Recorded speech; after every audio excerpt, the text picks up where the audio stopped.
Manual वाला channel में आपका स्वागत है। इस वीडियो को लाइक कीजिए और इस चैनल को सब्सक्राइब कीजिए।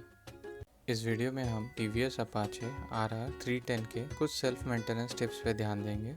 गियर शिफ्टिंग के बारे में देखें तो इस गाड़ी में टोटल 6 गियर है। फर्स्ट गियर डाउन है, न्यूट्रल मिडल पे है, फिर जितना भी आप अप करेंगे उतना इसका गियर इंक्रीज होते जाएगा। इस गाड़ी में कूलेंट टेम्परेचर चेक करने का भी एक लोकेशन है, जैसे आपको यहाँ पे दिख रहा है। इस गाड़ी में कूलेंट सिस्टम है, उसको आप चेक कर सकते हैं। उसके लिए पहले तो आप गाड़ी को ऑफ कीजिए और 22 सेकंड तक वेट कीजिए। फिर गाड़ी में एक रिजर्वर टैंक है जो राइट साइड पे आपको दिखेगा, उसमें आप कूलेंट का लेवल चेक कर सकते हैं, जो मिनिमम और मैक्सिमम के बीच में होना चाहिए। कूलेंट आप रिकमेंडेड जो कूलेंट है वो आप इस्तेमाल कीजिए। इस गाड़ी को ब्लूटूथ से कनेक्ट करने के लिए पहले तो आप गाड़ी ऑन कीजिए, फिर इंस्ट्रूमेंट क्लस्टर पे आपको एक साइड या फिर D1 यहाँ पे जैसे दिख रहा है वो बटन को प्रेस कीजिए और फिर अप का बटन प्रेस कीजिए, जैसे यहाँ पे D2 दिख रहा है, और उसमें डाउन के एरो को प्रेस करके फिर आप प्रेफरेंस में जाइए और कनेक्टिविटी में जाइए उसके अंदर, और पेयर न्यू डिवाइस पे जाइए। आप सेट का यूज़ कर सकते हैं जो ऑप्शन के अंदर जाने के लिए, और जब आपका ये पेयर न्यू डिवाइस में आप चले जाते हैं, TVS कनेक्ट के ऐप में जो कनेक्ट का आइकन आएगा उस पर प्रेस कीजिए, फिर आपका ये जो बाइक है वो डिस्प्ले करेगा, और जब आपके मोबाइल के डिस्प्ले में ब्लूटूथ सर्च के स्कैन में जब आपकी गाड़ी का मॉडल दिखेगा तो उसको कनेक्ट कीजिए। जैसे आप उसको कनेक्ट करेंगे वो एक की पूछेगा, वो की आपको आपके गाड़ी के डिस्प्ले में दिखेगा, वो की एंटर कीजिए और आपका जो मोबाइल है वो कनेक्ट हो जाएगा। ब्लूटूथ कनेक्ट करने के लिए आप अपने मोबाइल पे TVS कनेक्ट ऐप डाउनलोड कीजिए, फिर उस पर साइन इन कीजिए अगर आपका ऑलरेडी यूजर नेम पासवर्ड है तो, या फिर साइन अप कीजिए। उसके लिए आपका मोबाइल नंबर रजिस्टर करना पड़ेगा, या फिर आप फेसबुक, गूगल या क्रिएट एन अकाउंट का ऑप्शन इस्तेमाल करके साइन अप कर सकते हैं। अब अपना डिटेल्स फिलअप कीजिए, फिर मोबाइल नंबर के थ्रू OTP वेरीफाई कीजिए और फिर गाड़ी के चेसिस नंबर अपडेट कीजिए। जैसे पहले बताया गया, आप कनेक्टिविटी का प्रोसेस फॉलो कीजिए और फिर मोबाइल ऐप के थ्रू क्लिक ऑन कनेक्ट करके अपने गाड़ी को कनेक्ट कर सकते हैं।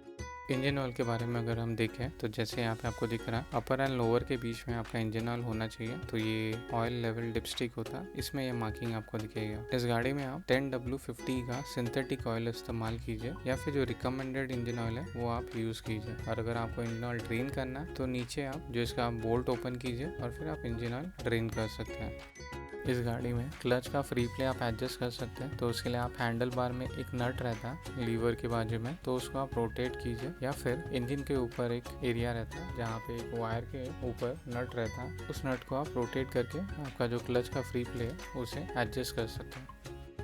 ब्रेक के बारे में अगर देखें तो आपका हैंडल बार के ऊपर एक बॉक्स जैसा कंटेनर होता है, वो मिनिमम मार्किंग के ऊपर ही होना चाहिए इसमें ब्रेक ऑयल, और पीछे रियर के टायर के ऊपर साइड पे आपको एक बॉक्स जैसा दिखेगा जिसमें ब्रेक फ्लूइड होता है, वो भी मिनिमम मार्किंग के ऊपर इसमें ब्रेक ऑयल होना चाहिए। तो कभी भी आपका जो कैलिपर है अगर बहुत गंदा हो गया तो उसे क्लीन कीजिए, और अगर ब्रेक पैड आपका जो है वो ज़्यादा घिस चुका है या फिर उसका जो लिमिट होता है उसके नीचे चला गया तो उसे चेंज कर लीजिए। और कभी भी ब्रेक एडजस्टमेंट के बाद टायर का फ्रीनेस भी चेक कीजिए।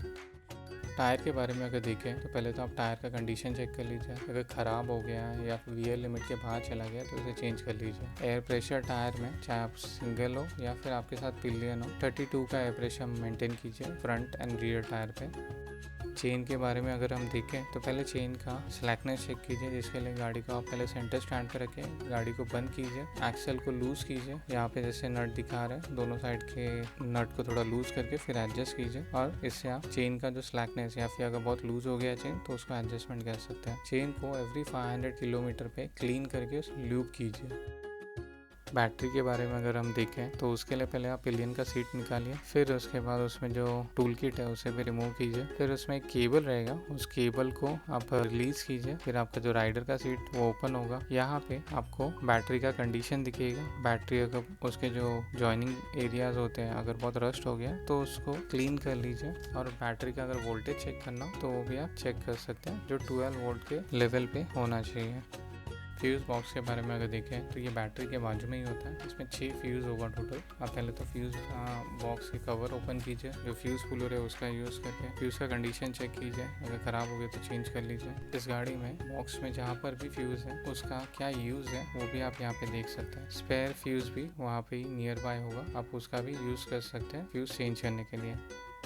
मेंटेनेंस शेड्यूल के बारे में देखिए तो इस शेड्यूल में जहाँ पे आई लिखा है उस एरिया को इंस्पेक्ट कीजिए, यहाँ पे आर लिखा है उसको रिप्लेस कीजिए, यहाँ पे टी लिखा है उस पार्ट को टॉप अप कीजिए, यहाँ पे सी लिखा है उसको क्लीन कीजिए, जहाँ पे ए लिखा है उस एरिया को एडजस्ट कीजिए, यहाँ पे एल लिखा है उस पार्ट को लुब्रिकेट कीजिए, यहाँ पे टी आई लिखा है उस पार्ट को आप टाइट कीजिए। तो पहला सर्विस 1000 किलोमीटर या फिर 1 मंथ पे आपको करना पड़ता है, फिर एवरी 5000 किलोमीटर या फिर 6 मंथ में आपको आपका सर्विस कराना चाहिए गाड़ी का।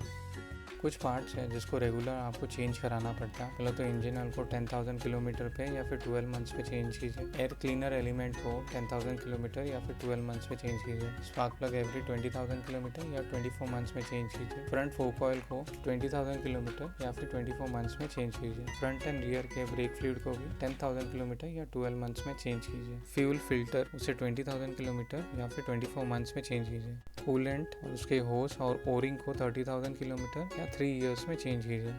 वीडियो में दी जानकारी अगर आपको अच्छी लगी और आपको लगता है कि ये वीडियो आपके किसी दोस्त के लिए फ़ायदेमंद है तो आप इसे ज़रूर शेयर कीजिए, और आपको अगर कुछ सवाल है तो नीचे कमेंट बॉक्स में आप कमेंट कर सकते हैं। वापस मिलेंगे हमारे नए वीडियो में।